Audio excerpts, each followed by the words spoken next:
ক্ষমতায় টিকে থাকতে বিচার বিভাগ, ব্যাংক থেকে শুরু করে সব প্রতিষ্ঠানকে ধ্বংস করেছেন শেখ হাসিনা, এমন মন্তব্য করেছেন অর্থমন্ত্রী সরকারের প্রধান উপদেষ্টা ডক্টর মোহাম্মদ ইউনুস। এই নিয়ে আরো জানাতে হোটেল ইন্টারকন্টিনেন্টাল থেকে যোগ দিচ্ছেন সহকর্মী নাফিজা দৌলা। নাফিজা, বিস্তারিত কি আর জানতে পেরেছেন? প্রিয় নম্বর সেট করে বিকাশে সেন্ড মানি করুন ফ্রি। মূলত আমরা দেখেছি ৮ আগস্ট বর্তমান যে সরকার আছে, অন্তর্বর্তী সরকার, শপথ নেওয়ার পরপরই কিন্তু যিনি পররাষ্ট্র উপদেষ্টা আছেন তিনি কিন্তু এক দফা বিভিন্ন দেশের রাষ্ট্রদূতদের ব্রিফ করা হয়ে গেছিল।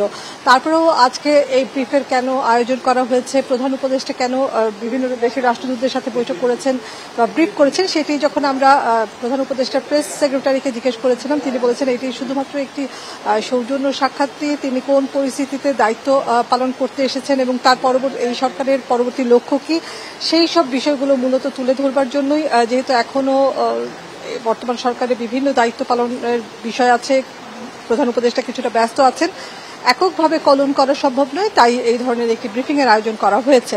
এবং এই ব্রিফিং এ মূলত প্রধান উপদেষ্টা আসার সাথে সাথেই তিনি যে স্বাগত বক্তব্য দিয়েছেন, তিনি সেখানে বিগত আওয়ামী লীগ সরকারের আমলে বিভিন্ন দুর্নীতির কথা, বিভিন্ন অভিযোগের কথা তিনি তুলে ধরেছেন এবং বলেছেন এখানে যে ছাত্র জনতা আন্দোলন হয়েছে সেটি বিশ্বে আর কোথাও হয়নি, এটি একটি নজিরবিহীন ঘটনা এবং এটিকে তিনি দ্বিতীয় গণ অভ্যুত্থান বলে উল্লেখ করেছেন এই সংবাদ প্রেস ব্রিফিং এ।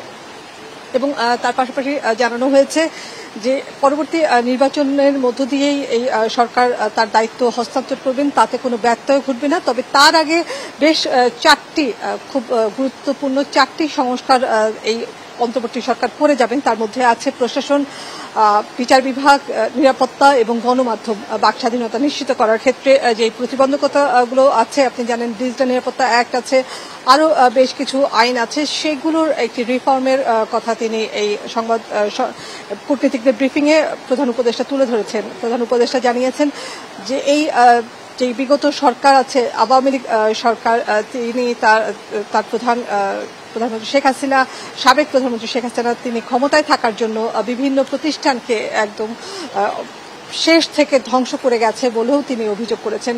তার মধ্যে তিনি বলেছেন যেই চারটি প্রশাসন আছে সেগুলো একদম শুরু থেকে পুনর্গঠন করা, সংস্কার করার পরবর্তীতেই তারা যেই নির্বাচনটি তাদের লক্ষ্য আছে, একটি নিরপেক্ষ একটি নির্বাচন দেওয়ার তাদের যে লক্ষ্য আছে সেই লক্ষ্যে তারা অগ্রসর হবে। তবে তার আগে রাষ্ট্র সংস্কারের কাজের প্রতি তারা গুরুত্ব দিচ্ছেন এবং সেখানে বলা হয়েছে যে বাংলাদেশ খুব দ্রুতই স্বাভাবিক যেই কার্যক্রম আছে, স্থিতিশীলতা আছে, সেটি ফিরে আসছে এবং ফিরে আসার পথেই আছে, সেটি নিয়ে উদ্বিগ্ন হবার কিছু নেই।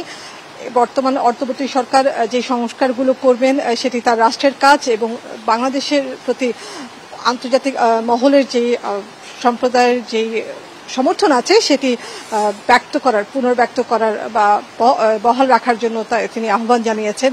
একই সাথে তিনি রোহিঙ্গা সমস্যার সমাধানের কথা বলেছেন, সেই ক্ষেত্রে আন্তর্জাতিক মহলকে আরো সোচ্চার হবার জন্য তিনি আহ্বান জানিয়েছেন।